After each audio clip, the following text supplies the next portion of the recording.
चला आता म्हणजे आहे ना, मला आहे ना आयब्रो करायला जायचे. खूप दिवस झाले आता. गावाकडे जशी होते ना तसं म्हटलं होतं करायचे, पण तसेच राहून गेले होते, कारण की तिकडं पण घाई होती कामाची आणि इथं पण आल्यापासून आता सगळं सेट करण्यातच टाईम चालला होता.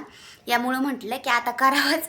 आणि इथं चौकशी केली तर म्हणजे शेजारच्या दीदीच करतात आयब्रो. तर म्हटलं आता त्यांच्याकडेच जाऊन करू, कारण की बाहेर जाण्यापेक्षा ना सगळ्यात सोपं म्हणजे बरं आहे, इथं जवळ करतात. तर आता आरुणी आणि मी म्हणजे त्यांच्या घरी चाललोत. त्यांच्या नाही तर दुसऱ्या ताईंच्या घरी चाललोत, कारण की म्हणजे ना त्यांच्या पण आयब्रो करायच्यात. तर सगळ्या बायका म्हणजे तिथंच जमलेल्या आहेत. तर चला आता आयब्रो करून येते पहिलं. तर जाऊया आता. तर चला आता पहिलं आयब्रो करते, मग नंतर बाकीचे कामं पाहते. अजून स्वयंपाक पण तसंच राहिलेला आहे, पण राहू द्या आता पहिल्यांदा आयब्रो करते. नंतर वेळ पण नाही भेटत आणि लक्षातून पण जातं निघून. तर चला आता निघू. तर चला आता इथे पहिल्यांदा आहे ना दरवाजे वगैरे लावून घेतले मी, कारण की घरी कोणीच नव्हतं. फौजी वगैरे सगळे गेलेले होते. आणि आरूसुद्धा आमची पहिल्यांदाच जाऊन बसली होती म्हणजे इथे शेजारी अशा दीदींकड. तर मी तिला आणायला गेले. ते पाहू शकता तुम्ही कशी मस्ती करते. तिला म्हणजे आहे ना मस्ती करायला कोणी असलं का मग मस्त मज्जा वाटते, कारण की त्या पण तिच्यासोबत चांगलं खेळतात ना. यामुळं मग मस्त त्यांच्यासोबत म्हणजे टाईम तिचा निघून जातो आणि एन्जॉय पण होतं. तर त्यांच्याकडं कायम म्हणजे दिवसातून कधी पण ना कायम तिच्याकडेच असते ती. सना असं नाव आहे त्यांचं. आणि मग आता आहे ना तिला म्हटलं चल आपल्याला जायचं आयब्रो करायला. तर पहिल्यांदा निघली नाही, तर मग तिथे झोका आहे खेळायला ना, तर तिला म्हटलं झोका खेळायला जायचे. तर लगेच निघली. पाहू शकतात तडा तडा चालली होती. आणि ते तिला म्हणत होते की बाय बाय असं नाही का, म्हणजे तर बाय बाय वगैरे केलं तिला आणि लगेच निघली माझ्यासोबत अशी. इथून आहे ना आता म्हणजे समोर आहे ना 4-5 क्वार्टर आहेत.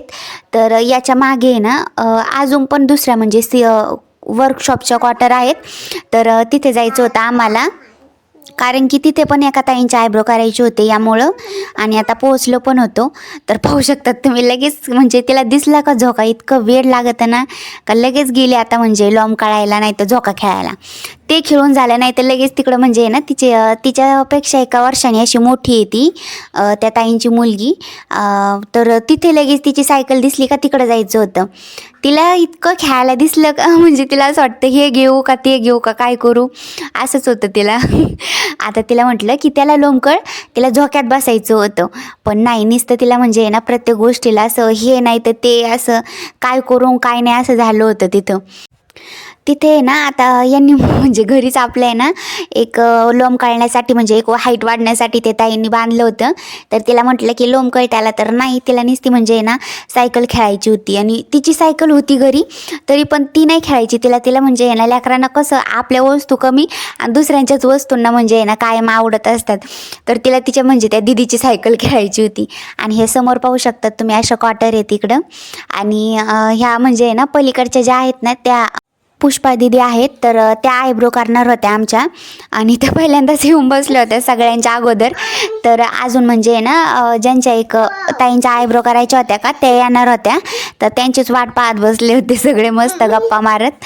आणि इथे किती म्हणजे दोऱ्या बांधलेल्या आहेत ती पलीकडनं ताईंनी कपडे वाळू घालण्यासाठी, कारण की लहान मुलगी आहे त्यांची यामुळं. आणि जागा पण आहे तिथं. आणि त्याचबरोबर म्हणजे शेजारच्या दिदीसुद्धा येऊन बसल्या होत्या. सगळेजण बसतात एकत्र येऊन मस्त काम आवरलं का गप्पा मारायला. आणि आता इथे ना ताईंना सुट्टीला जायचं आहे, त्यामुळं त्यांनी इथे सगळा पसारा काढला होता. म्हणजे त्यांना आहे ना 1 महिन्याच्या सुट्टीच्या दरम्यान सुट्टीला जायचं होतं असं. तर म्हणजे ना कसं सगळं असाच पसारा सोडून गेला तर खूप राडा होऊन जातो. यामुळं आहे ना प्रत्येकजण म्हणजे जायचं म्हणलं ना तर असंच नीटनाटकं आवरून जातं सगळं व्यवस्थित, भांडे वगैरे भरून आणि म्हणजे पेटींनी वगैरे ठेवून असं. मग आलं का म्हणजे एवढा काही पसारा राहत नाही आवरण्यासाठी. तर त्यांचंसुद्धा तेच चालू होतं काम. आणि इथे पाण्याची गाडी आली होती मागे. म्हणजे ना त्या दिवशीच मी व्लॉगमध्ये तुम्हाला म्हटलं होतं की पिण्याच्या पाण्याचं आहे ना म्हणजे ड्रम देण्यासाठी ती आणण्यासाठी ती गाडी आहे. तर आरूला म्हणजे ती गाडी आली का इतका आनंद होतो, कारण की लाईटवरची गाडी आहे. तर त्याचा आवाज तिला खूप आवडतो. तिला असं वाटतं त्यातच बसून जावं दररोज. तर थोडीफार चक्कर मारीत असते ती दररोज त्यामध्ये ते आले का.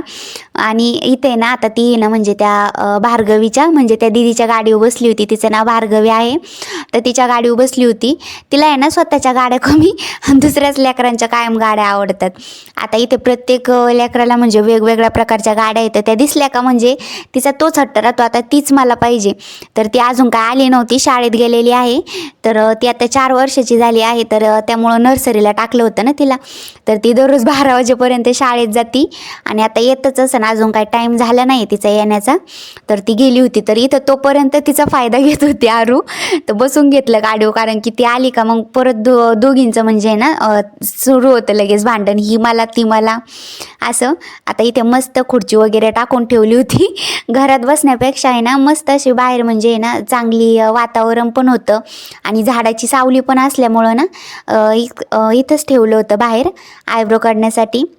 आणि फर्स्ट आहे ना दीदीने करून घेतले, कारण की त्यांचा स्वयंपाक वगैरे सगळंच काही राहिलेलं होतं. त्यामुळं त्या म्हटल्या मी घेते करून पहिल्यांदा. तर त्या बसल्या होत्या. तर आता इथे बाहेरच करणार आहोत आणि घरात करण्यापेक्षा म्हणजे बाहेर आहे ना झाडाच्या सावलीला आणि मस्त असं आहे ना छान असं वातावरण झालं होतं हवेचं. तर मग तिथंच बसून घेतलं होतं. लगेच म्हटलं आता इथंच करूया. तर संपूर्ण सेटअप आम्ही बाहेरच ठेवलं होतं आणून मस्त असं करायला.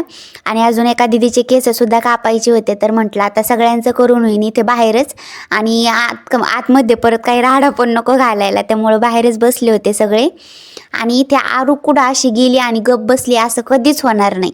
तर जिथे जाई ना तिथं तिची मस्ती कधीच शांत होत नाही, तिची चालूच राहते सारखी. तर आता तिला म्हटलं होतं झोका खेळ, तर तिला झोका नाही खेळायचा, तिला असं वर चंग खाली उतर वर चढ अशीच करायची असती. आता पाहू शकता तुम्ही कशी म्हणजे ना 2 मिनटं इकडे जाईन 2 मिनटं तिकडे जाईन, म्हणजे एक खोटी इतकं खेळायला दिसलं होतं ना तिला. तर तिला असं वाटत होतं आता कुठं खेळू आणि कुठं नाही, तर इकडे खेळू का घडी तिकडे खेळू. तर तिचं तेच मस्ती करण्याचं काम चाललं होतं. तर मी पण तिला दिलं मोकळं सोडून, म्हटलं आता खेळू द्या चला आली आहे तर इकडं. कारण की इकडं म्हणजे आहे ना घराकडे झोका वगैरे नाही आहे, तिकडं बांधण्यासाठी जागा वगैरे होती. त्यामुळं तर ताईंनी तिथे बांधलेलं आहे. तर तिथं खेळत होती ती मस्त अशी. आणि आता म्हटलं इथं आयब्रो करताय ताई तर पाहूया. तर मस्त अशा आयब्रो करत होत्या त्या. म्हणजे त्या पहिल्यांदाच म्हणजे काही करत नाही आहे, पहिल्यांदा त्या म्हणजे ना लोरियलमध्ये प्रोफेशनल म्हणून काम केलेलं आहे त्यांनी. तर मस्त अशा आयब्रो वगैरे सगळं काही जमतं त्यांना. तर छान अशा आयब्रो करत होत्या, इतका वेळ पण लागला नाही. आणि म्हणजे जितका आपल्याला आहे ना त्रास होतो ना आयब्रो करताना, मला तर म्हणजे इतका दाट आयब्रो आहेत माझ्या ना, तर खूप त्रास होतो त्या करताना. तर एवढा तर मला फर्स्ट टाईम त्यांच्या हाताने म्हणजे एवढा काही त्रास झाला नाही आयब्रो करताना.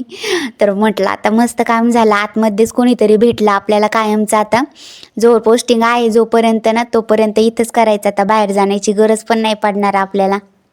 आणि इथे पाहू शकतात मस्तपैकी आहे ना ताईंनी आहे ना म्हणजे प्रत्येक क्वार्टरसमोर ना ज्यानी त्यांनी म्हणजे ना तुळशीचे झाडं किंवा असे आहे ना झेंडूचे फुलांचे झाडं, म्हणजे जेवढं काय असं रोपटे वगैरे कुठं भेटते ना, तर मस्त असं आहे ना प्रत्येकाने ज्याच्या त्याच्या क्वार्टरसमोर आहे ना लावून घेतलेलं आहे. आणि छान प्रकारे म्हणजे आहे ना आता पाऊस तर कायमच राहतो ना, त्यामुळं हिरवं तर कायम राहतं. आणि इथं क्वार्टरसमोरच पाहू शकतात किती मोठं झाड आहे. कशाचं आहे हे नाही माहीत बरं का, पण खूप मोठं आहे. ते साईडने आहे ना छोटे छोटे आंब्याचे येतं. तर हे लावलेले होते त्यांनीच इथे आणून, आणि ते मोठं आहे ना पहिलंच होतं. तर मस्त असं आहे, कारण की उन्हाळा पाऊस काळ तर चांगलं, उन्हाळ्यात तर सगळ्यात चांगलं, कारण की म्हणजे ना बसू शकतो ना आपण, मस्त हवा पण लागते चांगली आणि हिरवगार पण राहतं मस्त असं. तर सगळ्या बायका मिळून ना काम आवरलं ना यामुळं तिथंच बसत असतात. आणि इथे ना आता ना भार्गवीसुद्धा आली होती शाळेतून, 12 वाजले होते. तर ती दररोज तर कशी आरू पळत गेली पाहू शकतात तिच्याकडे. तिची आणि हिची चांगली मैत्री झाली आता. तर चला आता म्हणजे ना मी आयब्रो वगैरे सगळं करून आले होते आणि खूप मस्त असे आयब्रो केले होते त्या ताईंनी, पाहू शकतात तुम्ही. बाहेर जाण्याची तर गरजच पडली नाही, इथेच भेटून गेलं म्हणून बरं झालं. कारण की आरूला बाहेर घेऊन जाणं आणि सांभाळणं तर लई खूप मुश्किल आहे यामुळं. तर पाहू शकतात तुम्ही किती छान प्रकारे आयब्रो केलेले आहेत ताईंनी. म्हणजे आयब्रोज नाही तर त्यांना आहे ना संपूर्णच म्हणजे मेकअपचं आणि सगळं फेशियल वगैरे व्हॅक्सिंग सगळं सगळं काही जमतं. कारण की आहे ना त्या पहिल्यांदा लोरियलमध्ये आहे ना प्रोफेशनल म्हणून काम करत होत्या असं. पण आता लग्न झाल्यानंतर म्हणजे त्यांनी सोडून दिलं, कारण की लग्न झाल्यानंतर आता खूप जबाबदाऱ्या अंगावर पडत असतात, यामुळं ते संपूर्ण पाहून असं म्हणजे ते काम करणं त्यांच्यासाठी अवघड होतं, यामुळं त्यांनी सोडून दिलं ते. पण तरी पण आता म्हणजे इथे ना कॅम्पच्या आत जेवढ्या पण बायका आहेत ना तेवढ्यांचं सगळ्यांचं त्या संपूर्ण असं म्हणजे मेकअप असो नाही तर आयब्रो असो नाही तर काहीही असो, संपूर्ण असं म्हणजे एकदम खूप छान प्रकारे करून देतात. आणि सगळ्यांना बायकांना म्हणजे बाहेर जाण्याची गरजच पडत नाही, आतमध्येच त्या सगळ्या आहे ना काही म्हणजे त्यांच्याकडूनच करून घेतात. तर चला आता म्हणजे आतमध्येच एक भेटला तर आपल्याला मस्तपैकी, कारण की म्हणजे हमेशा कधी पण गरज पडली तर त्यांच्याकडेच जाईल आता मी पण. कारण की आहे ना खूप छान प्रकारे आयब्रो केल्या त्यांनी, मला एकदम अशा ब्रॉड आयब्रोज लागतात कारण की माझ्या खूप दाट आहेत ना, आणि अशा ब्रॉड छान दिसतात मला, एकदम पातळ पण नाही. तर त्यांनी म्हणजे फर्स्ट टाईम केल्या आणि सेप वगैरे खूप छान प्रकारे म्हणजे सगळं काही पाहिलं. तर चला आता इथंच घरी जाईन मी पण, बाहेर जाण्याची गरज पण नाही. तर मस्त काम झालं. चला आता तर अजून माझी स्वयंपाक म्हणजे ना भाजी करून ठेवली होती मेथीची, आणि अजून आता चपात्या करायच्या राहिलेल्या आहेत. तर चला आता म्हणजे ना पहिल्यांदा चपात्या करते, आणि फौजी पण येत असतील जेवायला, पुन्हा उशीर नको व्हायला. तर चला आता मला पण अजून आहे ना म्हणजे केस वगैरे विचारायचेत, मेकअप करायचा आहे, मी तशीच गेलेली होते. तर चला आता आजचा ब्लॉग इथेच संपूया आणि भेटूया पुढच्या ब्लॉगमध्ये. आपल्या ब्लॉगला असंच तुमचं खूप सारं प्रेम देत राहा. तर चला भेटूया पुढच्या ब्लॉगमध्ये, तोपर्यंत बाय बाय, सी यू.